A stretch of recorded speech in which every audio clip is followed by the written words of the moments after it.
Breaking news now coming in this hour, an India-China flag meeting, a planned report. The meeting is supposed to be in the Chushul report. The flag meeting is expected to take place shortly. Again, meeting expected to take place in Chushul. Let's go to Ramesh Ramachandran joining us live now on the very latest with the story. Ramesh, what are you picking up from your sources?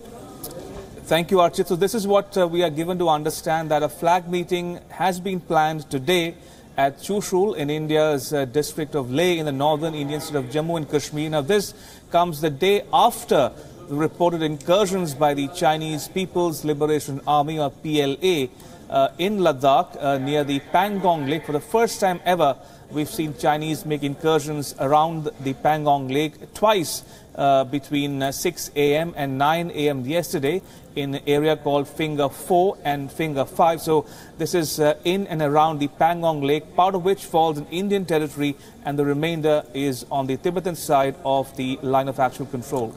Ramesh, let's also talk about, the relationship that India and China has had, especially over the last few weeks, few months. In fact, it's certainly a very strenuous relationship with what's happened with yesterday morning, of course, at the border crossing, as well as the Doklam standoff. Certainly things have gotten heated over the past few months. Where do we expect this turn of events to continue?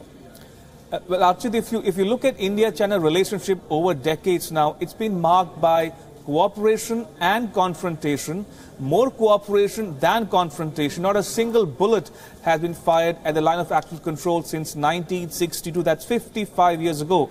So that, to my mind, goes to the credit of both Indian and Chinese leaders and leaderships to have controlled the situation in all these decades. But that said, in the recent years, we've seen a more heightened rhetoric from the Chinese side, especially Chinese state-owned media, in the wake of the standoff on the Doklam Plateau. There we've seen Indian and Chinese troops confront each other for more than 2 months now, and that situation remains even as we speak, although we're given to understand that efforts are being made to resolve the situation amicably and peacefully, as the Bhutanese foreign minister told WION not so long ago. We're given to understand that talks can be expected to take place even going forward. Remember, Prime Minister Narendra Modi can be expected to visit China next month for the BRICS summit, and they may have a bilateral meeting on the side of the multilateral BRICS summit. Nothing has been ruled out just yet. So clearly, all options continue to remain open from both sides. Ramesh, you also talked about the upcoming BRICS meet. I mean, certainly India and Pakistan have had their war of words, and now China as well. I mean, perhaps is India getting this wrong? Is there a strategic move, their diplomatic relations with both of its neighbors, perhaps at a weak spot? I mean, how do we evaluate that? Well, clearly, the standoff began, Archit, on the 16th of June. It's been 2 months now. And many commentators in India and around the world have pointed out that probably this time the Chinese side did not anticipate India's moves on the Doklam Plateau. And to that extent, they may have been surprised by India's preemptive move, as it were, to come to the rescue of Bhutan. Remember, Doklam, Bhutan says, is part of Bhutanese territory, whereas China claims it as its own. And that's where the differences arise from. But that said, India says India is well within its rights to come to the rescue of Bhutan, invited as it was by the Bhutanese government to intervene and help Bhutan restore the status quo ante, as it were, on the plateau.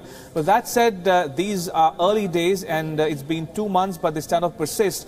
And if the past is any indicator, we've seen standoffs take months on end to resolve. So this may take some more time. Remember, the 19th Party Congress is set to begin in November in China, and that is a very crucial meeting from the perspective of President Xi Jinping himself to continue and to cement his hold on power. So several commentators pointed out that it may last till November or even thereafter, but efforts are being made by both sides to come to some sort of understanding, or via media, or as the Minister of External Affairs of India said, the simultaneous withdrawal from the Doklam Plateau could be one way out of the present standoff.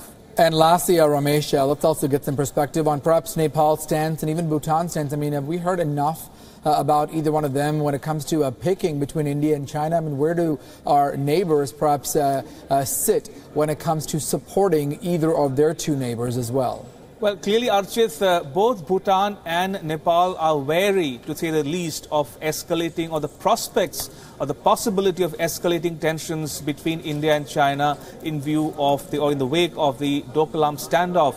Remember, both are small countries sandwiched as they are by bigger neighbors, namely India and China. And to that extent, they always over decades have sought to remain equidistant from both New Delhi and Beijing. But of late, we've seen China make efforts to increase its footprint, as it were, in what India considers as its own backyard, namely Nepal and Bhutan. And that, to my mind, will challenge or will pose a challenge to India's neighborhood first policy, especially what we're seeing now unfold under Prime Minister Modi's government. All right, Ramesh Ramachandran getting us the very latest on the India-China story. Thank you for those updates, Ramesh. Well, staying on this story, an ignorant China lectures India-China, urging India to maintain peace and tranquility at the border. But the Chinese spokesperson says they deny any knowledge of the PLA border incursions. Let's listen in. 你说的具体情况我不了解，但是我可以告诉你的是，中国的边防部队一直在致力于维护中印边境地区的和平与安宁，而且呢，我们一直在实控线中方一侧巡逻和执行。我们敦促印方恪守两国间达成的有关协议、协定和规定，切实地遵守1959年实控线，切实地维护两国边境地区的和平与稳定。 All right, a quick recap of this story. Again, an ignorant China at this point lecturing India, China urging India to maintain peace at the border. Here's what we do know at this hour on this specific story. The India-China tensions continuing to escalate. The flag meet is now planned. It lays Chushul, a report for the meeting to happen shortly between India and China.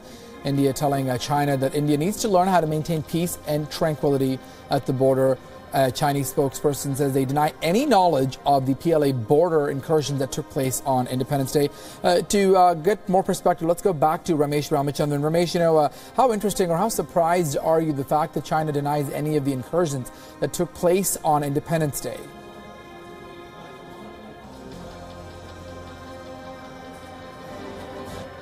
Of salt. Remember, the Chinese did make the incursion at Pangong Lake for the first time in decades, and this was only to be expected given the standoff on the Doklam Plateau. Many Indian commentators and military experts have pointed out in the past, in the last 2 months especially, that given the standoff on the Doklam Plateau, China can be expected to probe India along the entire stretch of the line of actual control that travels, that extends from the northeast of India right up to the northern interior of Jammu and Kashmir, especially Ladakh, where the Pangong Lake is located. So clearly, this was not unexpected, but the fact remains that this was brought under control within hours after the Chinese made the incur into Indian territory, and that's where things stand as we speak. Ramesh, let's also, get perspective in terms of what we expect to happen with this flag meet at this point. I mean, any kind of indication on, is this perhaps some sort of truce between India and China, or could they be talking about the incursion, Doklam? I mean, certainly a lot of boiling points when it comes to relationship between the two South Asian neighbors. Archit, this is a standard operating procedure for a flag meeting to take place between the two armies, both India and China in this case. And to that extent, this is nothing unexpected. These are standard practices and procedures and protocols are in place for such flag meetings to take place. And this is essentially an opportunity for both sides to exchange notes, compare thoughts, and report back to the respective commanders or generals as to what the other side perceives or other side had to report. Now, this comes, as I said, in the wake of yesterday's situation at the Pangong Lake in Ladakh, and generally in view of the 2-month-old standoff on the Doklam Plateau. So we are waiting and watching as to what emerges from this flag meeting. But that said, both sides, as I said, are trying to resolve the situation on the standoffs peacefully, amicably, without escalating matters to a level where both sides find it difficult to withdraw from their respective positions or postures, for that matter. All right, we'll certainly have to wait and watch and see how all of this unfolds between the two leaders, India and China, upon this meeting. Ramesh, thanks again for those inputs.